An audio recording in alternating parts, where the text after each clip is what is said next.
Bonjour, bienvenue sur la chaîne YouTube Femmes inspirées du réseau Opsland Ministries.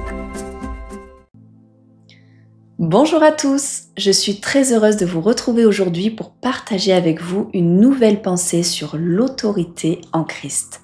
C'est un mot qu'on entend bien souvent, mais c'est quoi au juste l'autorité? C'est quoi prendre autorité? La première étape, c'est déjà de comprendre son identité en Christ. Quand on reçoit Jésus comme son Sauveur et son Seigneur, le voile se déchire, l'Esprit de Dieu vient habiter à l'intérieur de nous et on devient les héritiers de Dieu. La Bible, elle dit qu'on est des fils et des filles de Dieu et qu'on est co-héritiers avec le Fils. Donc, dans cet héritage, il y a la vie. Et cet héritage, la Bible, elle en parle. Et elle nous dit que nous sommes aimés, nous sommes pardonnés, nous sommes justifiés. Il n'y a plus de condamnation puisque Jésus-Christ a tout accompli à la croix. Et comme nous avons l'Esprit de Dieu à l'intérieur de nous, nous avons aussi les fruits de l'Esprit. Il y en a 9 en tout. Pour en citer quelques-uns, il y a l'amour, il y a la paix, il y a la joie, il y a la persévérance, il y a la maîtrise de soi. Et tout ça est disponible à l'intérieur de nous, mais en esprit. Parce que quand on accepte Jésus-Christ, on est d'en haut. La Bible, elle le dit, quand elle parle à Nicodème, on est d'en haut. C'est la nouvelle naissance. Mais notre chair n'est pas complètement régénérée. C'est-à-dire qu'on a tout à l'intérieur de nous, mais c'est un processus pour que cette chair vienne se discipliner à fonctionner selon le royaume de Dieu. D'ailleurs, l'apôtre Paul le dit, dans Romains au chapitre 7 et au verset 19, il dit « Car je ne fais pas le bien que je veux, et je fais le mal que je ne veux pas. » La Bible, elle nous dit aussi, dans Galates au chapitre 5 et au verset 25, « Si nous vivons par l'Esprit, marchons aussi selon l'Esprit. » C'est un verset qui m'interpelle parce que il est dit « Si nous vivons par l'Esprit ». Ça veut dire qu'on peut avoir reçu l'Esprit de Dieu en nous, mais ne pas fonctionner selon l'Esprit. Ça veut dire que c'est un choix. C'est un positionnement. C'est un choix de vouloir et de rester guidé par l'Esprit de Dieu. Et ce positionnement, c'est notre responsabilité de le faire jour après jour, de se repositionner. L'alliance avec Dieu, c'est comme une alliance, comme dans un mariage. C'est un choix de tous les jours. C'est dire « Papa, je t'aime. Je me suis engagée avec toi, je t'ai accepté Jésus-Christ et je veux fonctionner avec toi. J'ai reçu ton esprit à l'intérieur de moi. Je t'aime tellement que je veux t'honorer, je veux te suivre. Je ne veux pas simplement me contenter de t'avoir reçu, je veux aussi fonctionner comme toi tu fonctionnes. Jésus est mon modèle et je veux suivre le chemin qu'il a suivi, où il faisait que ce que le Père lui montrait de faire. Et donc, c'est une dualité, c'est un combat entre la chair et entre l'esprit. La Bible, elle nous le dit, que les désirs de la chair sont contraires à celles de l'esprit. Donc, on commence déjà à percevoir ce que c'est l'autorité. C'est aller pour soumettre, fonctionner pour soumettre les désirs de la chair à l'esprit. Et on a 2 versets qui viennent illustrer ça dans Romains au chapitre 8 et au verset 13.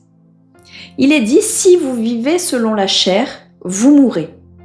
Mais si par l'esprit vous faites mourir les actions du corps, vous vivrez. » Il est dit aussi dans 2 Corinthiens au chapitre 10 et au verset 5 « Nous renversons les raisonnements et toute hauteur qui s'élève contre la connaissance de Dieu, et nous amenons toute pensée captive à l'obéissance de Christ. » Donc là encore, la Bible, elle nous invite à fonctionner dans l'esprit et non plus dans la chair. Nous, on ne sait pas ce qui est bon pour nous. On ne sait pas ce qui va nous porter la vie. Mais quand on choisit de dire à Dieu, oui, prends les commandes de ma vie, on le reconnaît comme l'autorité qui sait parfaitement ce qui convient pour nous.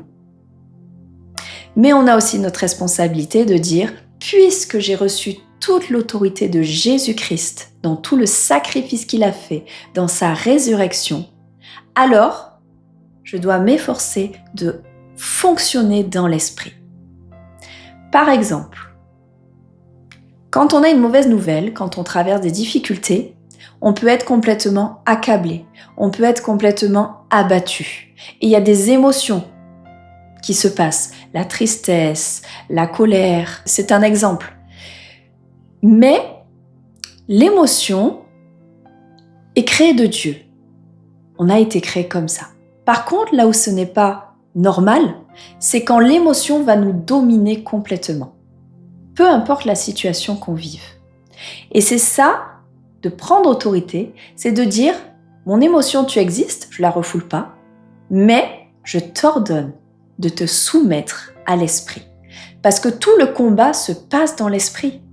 Parce qu'on a déjà toute notre identité, tout ce qu'on a hérité, on a la paix, on a la joie, c'est comme si on allait cueillir un fruit qui est déjà à l'intérieur de nous. Mais c'est le faire passer de l'esprit à la chair.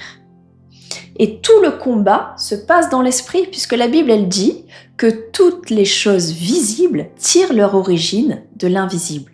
Donc ça montre bien que le lieu du combat, c'est en esprit. Si on se positionne dans la chair, on est vaincu. En revanche, comme on est né d'en haut, on est né de nouveau, qu'on a toute cette autorité, que Jésus a été crucifié pour qu'on accède à toute cette autorité, on doit aller se positionner dans l'esprit.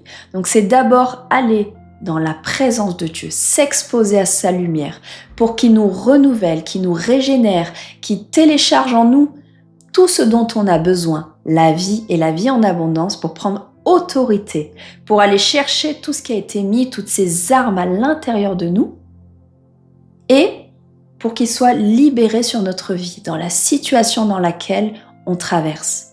Et ça, c'est un positionnement de tous les jours.